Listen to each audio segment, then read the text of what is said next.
you scared to buy a property because you're worried about the expenses and how to pay for the property?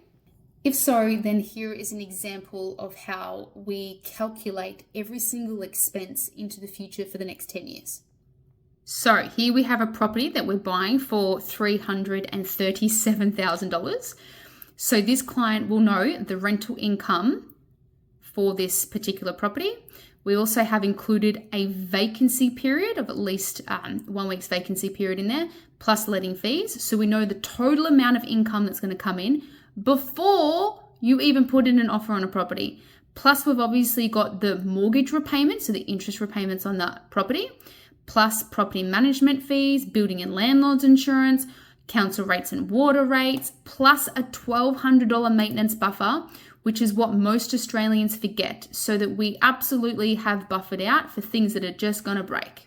So click the link above if you need to know the numbers for yourself.